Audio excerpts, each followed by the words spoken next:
कृष्णा की पत्नी का नाम था आनंदी और छोटे कुंज की पत्नी का नाम था नीति।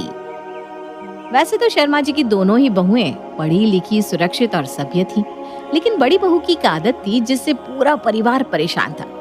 बड़ी बहू आनंदी बाकी सारे काम तो खुशी खुशी कर लेती थी, लेकिन सब्जी बनाने से न जाने उसे क्या चिढ़ थी। जब भी किचन में सब्जी बनाने की बारी आती, या तो वो सब्जी का काम देवरानी पर टालकर दाएं बाएं हो जाती, या फिर अगर बनाती भी तो बेमन से बेस्वाद सब्जी ही बनाती, जिसे खाकर सबकी भूख ही खत्म हो जाती।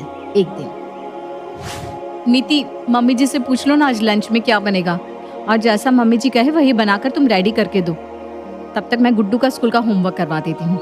रोटी और चावल मैं आकर बना दूंगी, और ऐसा करना तुम बर्तन भी छोड़ देना, वो भी मैं ही देख लूंगी। नई आई देवरानी को काम समझाने के बाद आनंदी अपने कमरे में जाती है। चलो, जब से ये नीति आई है कम से कम इस सब्जी बनाने के झंझट से तो मुझे मुक्ति मिल गई है। अब ये माँ जी से पूछकर दिमाग खपाती रहेगी कि क्या बनेगा और क्या नहीं, और मैं आराम से जाकर रोटियां सेक दूंगी। मम्मी जी, लंच का टाइम हो रहा है। भाभी ने कहा है कि मैं आपसे पूछ लूं कि लंच में क्या बनेगा। आनंदी की चालाकी मैं खूब समझती हूँ। जानबूझकर सब्जी का काम तेरे ऊपर छोड़ कर गई है।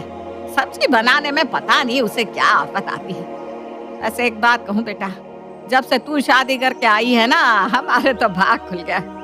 वरना रोज इस आनंदी के हाथ की बेस्वाद सब्जी खानी पड़ती थी। जब से तू आई है इतनी स्वादिष्ट आलू की सब्जी बनाकर खिलाती है कि खाकर मन ही खुश हो जाता है।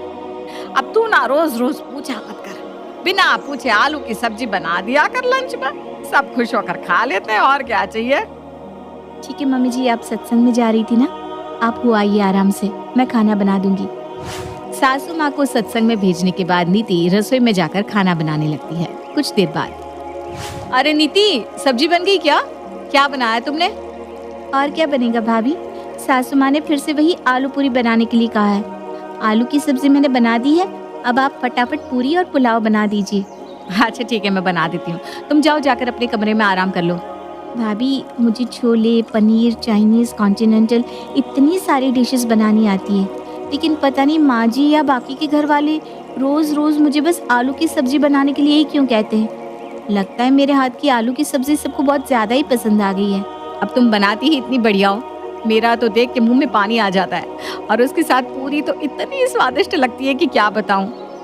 आनंदी के रसोई में आने के बाद देवरानी नीति जाकर अपने कमरे में आराम करने लगती है, और आनंदी आटा गूंथ कर गर्मा गर्म पूरियां उतारने लगती है। कुछ ही देर में पूरियां बनकर तैयार हो जाती है। नीति, आ जाओ, पूरियां बनकर तैयार हो गई है, सबका खाना लगा देते हैं। नीति और आनंदी मिलकर पूरे परिवार का खाना डाइनिंग टेबल पर लगाने लगते हैं। तभी कुंज और कृष्णा भी दुकान से खाना खाने के लिए घर आते हैं। अरे मम्मी, क्या बनवाया है आज लंच में? बड़ी अच्छी खुशबू आ रही है। मेरी तो खुशबू से ही भूख बढ़ गई। मैंने तो मम्मी को फोन करके बोला था कि नीति से कहकर आलू की सब्जी बनवाना, कभी ये लोग अपने मन से कुछ और बना कर रख दे। खुशबू से तो लग रहा है कि आलू की सब्जी बनी है। हाँ भैया, आपने बिल्कुल सही पहचाना, आलू की सब्जी ही बनी है। अरे आज आलू की सब्जी कहीं आनंदी ने तो नहीं बना दी ना? अगर उसने बनाई होगी तो समझ लो अभी तक जो जुबान पर स्वाद चढ़ा हुआ है ना, वो पक्का आज उतर जाएगा। अरे भैया घबराइए नहीं, भाभी ने सब्जी नहीं बनाई है, मैंने ही बनाई है, अपने हाथों वाली स्पेशल आलू की सब्जी। और भाभी ने बनाई है गर्मा गर्म पूरियां और मटर पुलाव। अच्छा, आप जल्दी से खाना खा लीजिए, वरना खाना ठंडा हो जाएगा और सारा टेस्ट बेकार हो जाएगा। बिल्कुल सही कह रही हो तुम। लाओ जल्दी जल्दी खाना सर्व कर दो, मुझे वापस दुकान भी जाना है।